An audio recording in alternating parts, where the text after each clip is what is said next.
అందరికీ నమస్కారం. ఈరోజు కథ హిట్లర్ ఎపిసోడ్ 324 ప్రేమ మనసులు. ఇక స్టోర్లోకి వెళ్తే డేట్కి వెళ్ళి వచ్చిన హాస్ని వాళ్ళకి బాయ్ బాయ్ చెప్పి తన కోసం బుక్ చేసిన హోటల్ రూమ్కి దాస్తో కలిసి బయలుదేరింది కీర్తి. దారిలో ఉండగా ఆమెకు పాత జ్ఞాపకాలు గుర్తుకు రావడంతో ఒక్కసారిగా అతని భుజం మీద గట్టిగా కొరికి అతని నోటు నుండి కెవ్వమని కేక రప్పించడంతో పాటు సడన్ బ్రేక్తో కారు ఆగిపోయేలా చేసింది కీర్తి. ఆమె కొరికిన ప్రదేశంలో విపరీతమైన మంట నొప్పి వస్తూ ఉంటే చేత్తో రుద్దుకుంటూ, నీకేమైనా పిచ్చి పట్టిందా? ఎందుకింత గట్టిగా కొరికావు? గత జన్మలో నువ్వేమైనా వ్యాంపైర్వా అని కోపంగా అడిగాడు దాస్.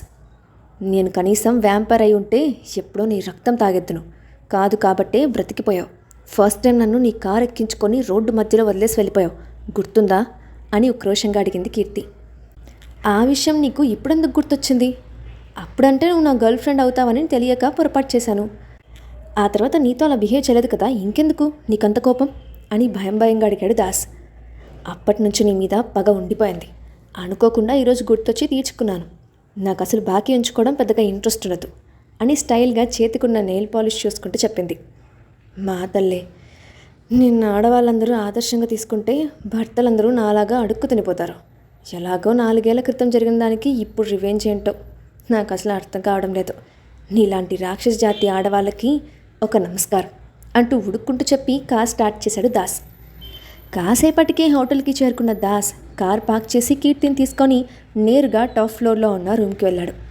రానంత వరకు సైలెంట్గా అనుసరించిన కీర్తి గదిలోకి వెళ్తున్న అతన్ని చూసి, నా రూమ్ కీస్ ఇస్తే నేను వెళ్తాను, అసలే చాలా చిరాగ్గా ఉంది, కాస్త ఫ్రెష్ అయి వస్తాను అంది. నీకు సపరేట్గా రూమ్ తీసుకోలేదు, ఇద్దరికీ ఒకే రూమ్ అని చెప్తూ ఆమెను ఒక్కసారిగా లోపలికి లాగి డోర్ లాక్ చేశాడు దాస్.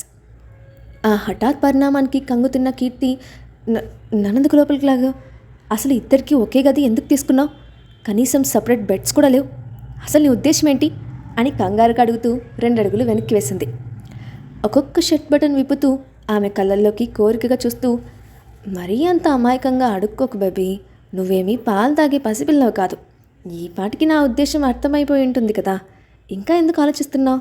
రా, దగ్గరికి రా అని కొంటగా అంటూ ఒక్కసారిగా చేపట్టుకున్నాడు. అతని పట్టు నుండి తన చేతిని విడిపించుకుంటూ, మనిద్దరికి ఇంకా పెళ్లి కాలేదు దాస్, మెడలో తాళి లేకుండా ఇలాంటి చేయడం తప్పు. ఎన్ని సంవత్సరాలు బుద్ధిగా ఉన్నావు, ఇప్పుడు ఏమైందని ఇంత గోల్ చేస్తున్నావు అని తడబడుతూ కప్పిపుచ్చుకుంటూ అడిగింది కీర్తి. ఇంతటి చక్కటి ఏకాంతంలో ప్రేమించిన అమ్మాయిని ఎదురుగా పెట్టుకొని బుద్ధుడిలా విగ్రహంలో కూర్చునేవాడు ఎవడైనా ఉంటాడా?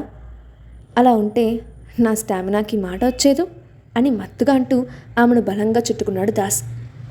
ప్రాణంగా ప్రేమించిన చెలికాడి తన మనసుతో పాటు తనువు కోరుకుంటూ ఉంటే అదుపు తప్పుతున్న మనసును ఆపుకోలేక అష్టకష్టాలు పడింది కీర్తి. కానీ మనసు ఆమె మాట విననని మోరిస్తూ ఉంటే గుండెల్లో కలిగిన అలజడిని తట్టుకోలేక ప్రకంపనలో అతన్ని అల్లుకుపోయి గుండె మీద ప్రేమగా ముద్దు పెట్టింది. ఆ ఒక్క చిరుముద్దు అతనిలో వేల ప్రకంపనలు కలిగించగా పూర్తిగా కంట్రోల్ మిస్ అయిపోయాడు దాస్. అతని ఒంట్లో ఉన్న వెచ్చటి రక్తం వేగంగా ప్రవహిస్తూ అతని గుండె సడి అమాంతం పెంచేసింది. ఇంకొక్క క్షణం ఆమెను దూరంగా ఉన్నా కూడా తన ప్రాణం పోతుందేమోనని అనిపించిన దాస్ ఆమెను 2 చేతులతో ఎత్తుకొని నేరుగా బెడ్ మీద పడుకోబెట్టి ఆమె మీదకు చేరిపాడు. ఒకరినొకరు జంట నాగుల్లాగా హత్తుకొని బెడ్ అంతా పొర్లి పొంగుతూ ఇరువురి పెదాలు ఒక్కొక్కటిగా చేసి నాలుకల సయ్యాటలతో ఒకరిలోకి మరొకరు చొచ్చుకుపోతూ గాలి కూడా దూరనంత గట్టిగా కౌగిల్లో ఇమికిపోయారు. ముద్దుల మురుపాలు కురిపించుకున్నారు.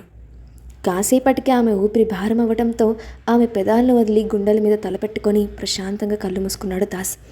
అతని చుట్టూ ఒక చేతిని బలంగా బంధించి మరొక చేతితో సున్నితంగా అతని తల నిమురుతూ ప్రేమగా నుదుటి మీద ముద్దు పెట్టి తన అనంతమైన ప్రేమను తెలియజేసింది కీర్తి. ఆ క్షణం అతని మనసు తాకిన ఫీలింగ్ అద్భుతంగా అనిపించడంతో తలెత్తి ఆమె కళ్ళలోకి ప్రేమగా చూస్తూ, నువ్వు నాకు పూర్తిగా కావాలి బంగారం. శారీరకంగా మానసికంగా నీలో కలిసిపోయి నీ అణువు శోధించి సాధించి శిరసాగరం మదన చేయాలని ఉంది. నీకు దూరంగా ఉండలేకపోతున్నాను రా, ఇలాగే నాతో ఉండిపో అని ఆర్తిగా చెప్తూ ఆమె కళ్ళ మీద ప్రేమగా ముద్దు పెట్టాడు దాస్. అతని కళ్ళల్లో తన పట్ల ఉన్న ఇష్టం కోరిక పూర్తిగా తెలుస్తూ ఉంటే ఆ క్షణం రిజెక్ట్ చేయలేకపోయింది కీర్తి. కొన్నేళ్లుగా అతను పడుతున్న స్ట్రెస్ మొత్తం తన సాన్నిహిత్యంలో మర్చిపోవాలని అనుకుంటున్నాడని అర్థం చేసుకొని ఆమె అతని పెదాలను అందుకొని తన సమ్మతి తెలిపింది. మొదటిసారి కీర్తి తనంతట తానుగా పెడుతున్న ముద్దుకి అతని మనసు ఆనందంతో ఉరకలు వేసింది. అదే సమయంలో తన కోరిక మన్నించి కనీసం ఒక్క ప్రశ్న కూడా వేయకుండా తన సర్వస్వాన్ని అర్పించడానికి సిద్ధపడిన ఆమె మీద అతని మనసులో కొండంత ప్రేమ కలిగింది. నా మీద నీకు ఇంత ప్రేమ ఎందుకు బంగారం? నీకోసం నేనేం చేశానురా?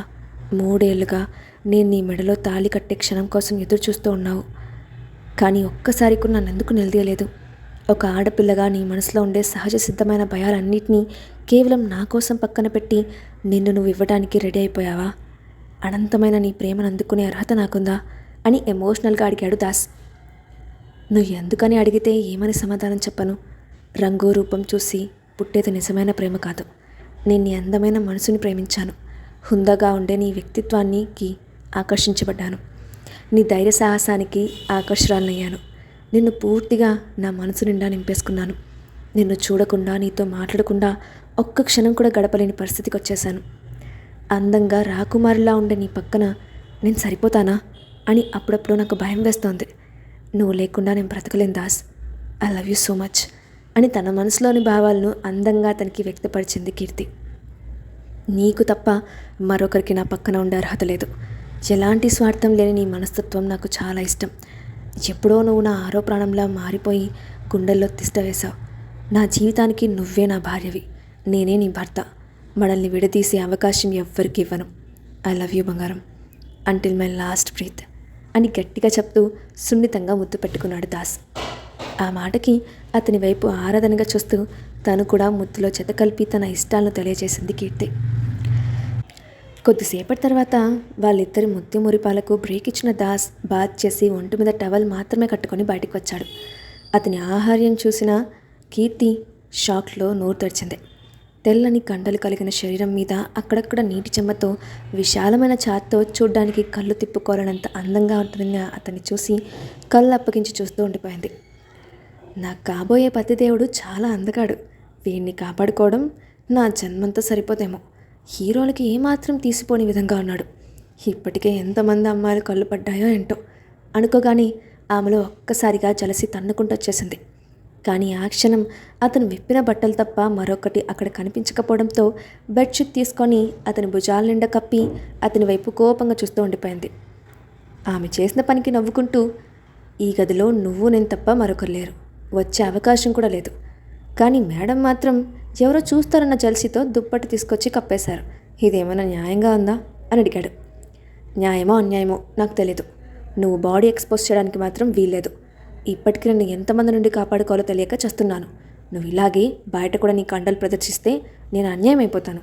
అందుకే గదిలో కూడా నువ్వు టాప్ టు బాటమ్ కవర్ చేసుకోవాలి అని ఆర్డర్ వేసింది కీర్తి. నీకు ఆ భయం అక్కర్లేదు మేడం. ఈ దాస్ ఈ దేవతకి మాత్రమే సొంతం. కల్లో కూడా నిన్ను మాత్రమే తలుచుకుంటాను. అయినా ఈ బంగారాన్ని కాదని ఇత్తడి వెంట పరిగెడతానని ఎలా అనుకున్నావు అని సూటిగా ఆమె కళ్ళల్లోకి చూశాడు. నీ మీద ఎంత నమ్మకం ఉన్నా కూడా నాకు భయం, అంతే. అసలే నువ్వు చాలా ఫిట్గా ఉంటావు, అందంగా ఉంటావు, పైగా మంచి పొజిషన్లో ఉన్నావు. అది కూడా విరాట్ గారి పర్సనల్ అసిస్టెంట్. ఇక ఎందరి కళ్ళు నీ మీద ఉంటాయో ఏమో మనకు తెలియదు కదా అని దిగులుగా చూసింది. నీ భయం ఇది కాదు. నీ మనసులో ఉన్నదేంటో ఆ నిజం చెప్పు. నా విషయంలో ఎందుకు ఇంత భయపడుతున్నావు అని 2 చేతులతో ఆమె ముఖాన్ని పట్టుకొని లాలనగా అడిగాడు.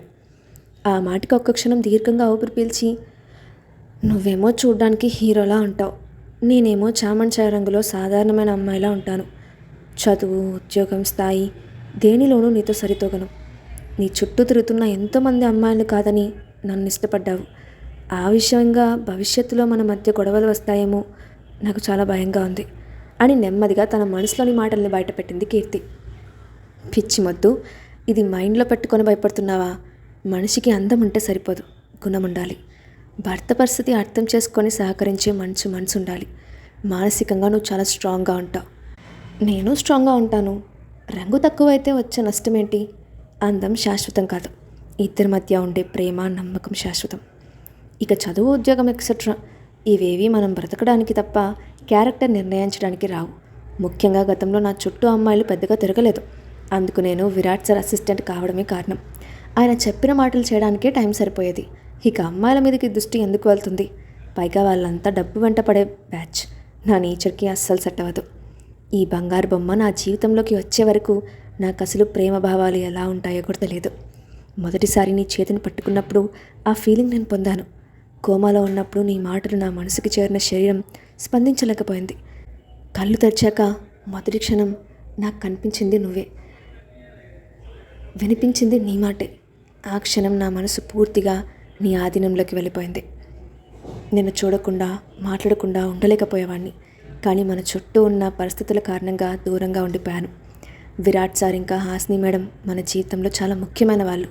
వాళ్ళ జీవితంలో జరిగిన దుర్ఘటన మనల్ని కూడా ప్రభావితం చేస్తుంది. ఆ పరిస్థితుల్లో సార్కి నా అవసరం ఎక్కువ ఉందని అర్థం చేసుకొని నాకు పూర్తి సహకారం అందించావు. నీకు అసలు టైం ఇవ్వకపోయినా ఏనాడు కంప్లైంట్ చేయలేదు. నన్ను పూర్తిగా అర్థం చేసుకున్నావు. మన బంధం గురించి ఒక్కసారి కూడా ప్రశ్నించలేదు. ఇంతకంటే మంచి అమ్మాయి నేను భూతద్దం పెట్టి వెతికినా దొరకదు. ఈ జీవితం నీకే అంకితం. కాబట్టి అర్థం లేని అనుమానాలతో మనసు పాడు చేసుకోకు అని ఆమె నెత్తి మీద ముట్టి నుదుటి మీద ప్రేమగా ముద్దు పెట్టాడు. నన్ను ఎంతగా అర్థం చేసుకున్నందుకు చాలా థ్యాంక్స్ దాస్. నీ ప్రేమ దొరికిన నేను నిజంగా అదృష్టవంతురాల్ని. నేను బాధలో ఉన్నప్పుడు అమ్మలా నన్ను జాగ్రత్తగా చూసుకున్నావు. ప్రతి క్షణం నన్ను అర్థం చేసుకుంటూ మన రిలేషన్ స్ట్రాంగ్గా చేసావు. I love you so much. నువ్వు లేకపోతే నా లైఫ్కి అర్థమే లేదు అని ఎమోషనల్గా చెప్తూ తను గట్టిగా హత్తుకుంది. ఆమెను తన కౌగిల్లో ఉండంగానే లిఫ్ట్ చేసి నిదానంగా బెడ్ మీదకు చేర్చి డ్రెస్ మార్చుకొని వచ్చి తన గుండెల మీద పడుకోబెట్టుకున్నాడు దాస్. అతని గుండె చప్పుడు వింటూ చాలా రోజుల తర్వాత ప్రశాంతంగా నిద్రపోయింది కీర్తి. మరుసటి రోజు ఉదయం కాలింగ్ బెల్ రింగ్ అవ్వడంతో డోర్ ఓపెన్ చేసిన హాస్నికి ఎదురుగా వెలిగిపోతున్న ముఖంతో నిలబడిన కీర్తి కనిపించింది. ఆమె లోపలికి రావడానికి దారి ఇచ్చి, ఓయ్ పప్ప, నీ మొహం పెట్రోల్ మ్యాక్స్ లైట్ లాగా బాగా వెలిగిపోతుంది. ఏంటి సంగతి? రాత్రి నీ జాన్ జిగర్తో బాగా ఎంజాయ్ చేసావా అని కొంటగా కనుకొట్టింది. ఇప్పుడు మా ముఖానికి అదొక్కటే తక్కువ. తమరి దయ వల్ల మాకంత తీరిక ఎక్కడ ఏడ్చింది అని ఒక నిట్టూర్పు విడిచింది కీర్తి. నీలావుని ఎంజాయ్ చేయడం చేతకాక నా మీద పడుతున్నావా? నిజం చెప్పు, మీరిద్దరు ఇప్పటి వరకు దగ్గర అవ్వలేదా అని అనుమానంగా చూసింది హాస్ని. ఒసే మెంటల్, నీ కంటికి మేమిద్దరం పెళ్ళి కాకుండానే హద్దులు దాటే వాళ్ళలా కనిపిస్తున్నామా? నా దాస్ బంగారం. తనకి ఎక్కడ ఎలా ఉండాలో బాగా తెలుసు. అందుకే ఇప్పటి వరకు ముద్దు దగ్గర ఆగాడు. అంతే తప్ప లిమిట్స్ క్రాస్ చేయలేదు. ఆఖరికి రాత్రంతా ఒకే దగ్గర ఉన్నా కూడా నన్ను ప్రేమగా చూసుకున్నాడు తప్ప బాధ పెట్టే పనులు చేయలేదు. అది నా డార్లింగ్ గొప్పతనం అని ప్రౌడ్గా చెప్పింది కీర్తి. బేబీ, ఒక విషయం అడుగుతాను, నిజం చెప్పవే. మీ ప్రేమ మొదలై 4 ఏళ్ళు అవుతోంది కదా, ఇప్పటి వరకు మీరిద్దరూ పెళ్ళెందుకు చేసుకోలేదు? అసలు ఇప్పటి వరకు ఆ విషయం గురించి ఆలోచించారా లేదా అని అడిగింది హాస్ని. నువ్వు తెలిసి మాట్లాడుతున్నావో తెలియక మాట్లాడుతున్నావో నాకు అర్థం కావట్లేదు. మా ఇద్దరి మధ్య ప్రేమ మరొక మెట్టు ఎక్కి పెళ్ళి మారితేనే మా రిలేషన్ బలపడుతుంది. కానీ ఇప్పటి వరకు మా కోసం మేము ఆలోచించుకునే అవకాశం రాలేదు. మా చుట్టూ ఉన్న పరిస్థితులు కూడా లేవు. ఇన్ని సంవత్సరాలు పీకల్లోతు బాధతో కూరుకుపోయి ఆలోచించుకునే సమయమే లేకుండా గడిపాము. ఇక మీదట ఆయన వస్తాడో లేడో మరి అని ముభావంగా చెప్పింది కీర్తి. ఆమె మాటలు హాస్నిలో పలు అనుమానాలు రేకెత్తిస్తూ ఉంటే ఆగలేక, నీ మాటలు మరొక అర్థం ఉన్నట్లు అనిపిస్తోంది. నువ్వు నా దగ్గర ఏమైనా దాస్తున్నావా కీర్తి? నీ పెళ్లి జరగకపోవడానికి నాకేమైనా సంబంధం ఉందా అని అదురుతున్న గుండె మీద చేయి వేసుకుని అడిగింది హాస్ని. నీ ప్రశ్నకు నా సమాధానం వింటే నువ్వు తట్టుకోగలవా? నువ్వు చేసిన పనుల వల్ల ఎంతోమంది జీవితాలు నాశనం అయిపోయాయి. ఎంతోమందిని బాధ పెట్టిందో, ఎన్ని దారుణాలకు దారి తీసిందో అవి తెలిస్తే నువ్వు భరించగలవా అని సూటిగా అడిగింది కీర్తి. ఆమె అడిగిన దానికి నిర్ఘాంతపోవడం హాస్ని వంతైంది. రానున్న క్షణాల్లో అసలు కీర్తి ఏం చెప్పాలనుకుంటుంది? ఆమె మాటలకి హాస్ని ఎలా రియాక్ట్ అవుతుంది? గతంలో జరిగిన విషయాలు తెలిస్తే హాస్ని తట్టుకోగలదా? నెక్స్ట్ పాటలో చూద్దాం. Thanks for watching.